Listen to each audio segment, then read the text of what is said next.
এমপিরা সব কোথায় গেল, মন্ত্রীরা সব কোথায় গেল, কোথায় কাদের কাকা? তাদের সারা দেশটা এখন লাগে ফাঁকা ফাঁকা।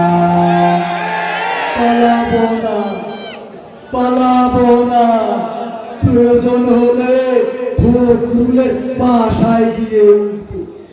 ঠাকুর গাঁয়ে বাসা আছে না, ঠিক না বেঠে? পালাবে না, পালাবে না, যাই না তবু দেখা। পালাবে না, পালাবে না, যাই না তবু দেখা। তাদের সারা দেশটা এখন লাগে ফাঁকা ফাঁকা, ওদের সারা দেশটা এখন লাগে ফাঁকা ফাঁকা। আইন মন্ত্রী আটকে গেল আইনেরই ফাঁকে, দাড়ি সারা দরবেশের ভণ্ড ভণ্ড লাগে। আটকে গেল আইনেরই ফাঁকে, দাড়ি সারা দরবেশের ভণ্ড ভণ্ড লাগে। শুনছি কত নেতা নেত্রী খাইতেছে ভাই ডান্ডা, বিচারপতি কালামানিকের ফাটিয়েছে আন্ডা। পলকেরও ঝলক গেল, পলকেরও ঝলক গেল থামিয়ে নেটের চাকা। তাদের সারা দেশটা এখন লাগে ফাঁকা ফাঁকা, ওদের সারা দেশটা এখন লাগে ফাঁকা ফাঁকা। কই গেল সেই সংসদেতে মমতাজের গান, কোথায় গেল হযরত বালা শামী মুসলমান? কই গেল সেই সংসদেতে মমতাজের গান, কোথায় গেল হযরত বালা শামী মুসলমান? ইনু মেনন্দি পুমনি আছে কারাগারে, বাপ করিলেও পাপ কখনো ছাড়ে কি আর তারে? কোথায় গেল স্পিকারের, কোথায় গেল স্পিকারের দৃষ্টি আঁকা বাঁকা? তাদের সারা দেশটা এখন লাগে ফাঁকা ফাঁকা, ওদের সারা দেশটা এখন লাগে ফাঁকা ফাঁকা। কোথায় গেল আরাফাত আর ব্যারিস্টার সুমন? কথা বলার সময় তারা করেনি ওজন। মুরগি কবির খাইছে ভাড়া, জাফর কোথায় আছে? গোপনে কি সেও গেল মোদি দাদুর কাছে? কোথায় গেল সালামের কারি কারি টাকা? তাদের সারা দেশটা এখন লাগে ফাঁকা, ঠিক না?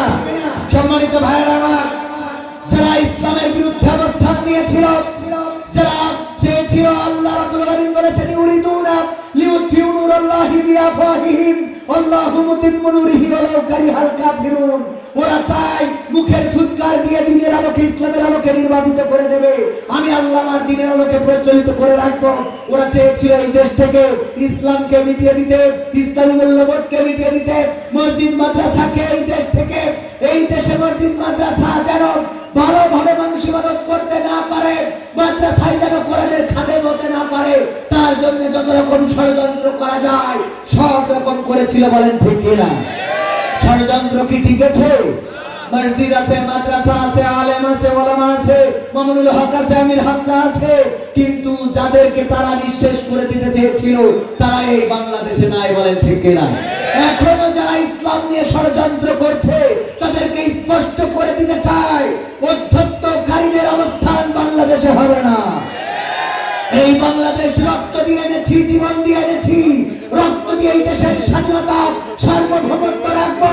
যারা মনে করে এই দেশের স্বাধীনতাকে বিপন্ন করবে, আল্লাহর কসম করে বলি তাদের স্বপ্ন পূরণ হবে না। এখন বাংলাদেশের মানুষ সিদ্ধান্ত নিয়েছে, সব দল দেখা শেষ, দাড়ি টুপির বাংলাদেশ। ঠিক না বেঠে? সব দল দেখা শেষ, দাড়ি টুপির বাংলাদেশ। বলেন সব দল দেখা শেষ, কোরআনের বাংলাদেশ। সব দল দেখা শেষ, কোরআনের বাংলাদেশ। এই কথা বললে যদি কেউ মনে করেন জামাতের কথা বলেছি, চরমনের কথা বলেছি, না, আমি বলবো যারা এই কোরআনের পক্ষে বলবে তারা যদি বিএনপির হয় আমরা তাদের লোক, তারা যদি আওয়ামী লীগের হয় আমরা তাদের লোক, তারা জাসদের বাসদের পর যদি হয় কোরআনের পক্ষে থাকলে আমরা তাদের লোক। কিন্তু জামাতে ইসলাম যদি কোরআনের বিপক্ষে দাঁড়িয়ে যায়, আল্লাহর কসম করে বলি এই জামাতের বিরুদ্ধে আমাদের আন্দোলন। ঠিক না? সুতরাং ভুল বুঝার কোনো সুযোগ নেই। কোরআন আছে যেখানে, আমরা আছি সেখানে। আমরা আমাদের সব দেখেছি ইতিপূর্বে এই দেশে ইসলামের জন্য, দেশের জন্য, কোরআনের জন্য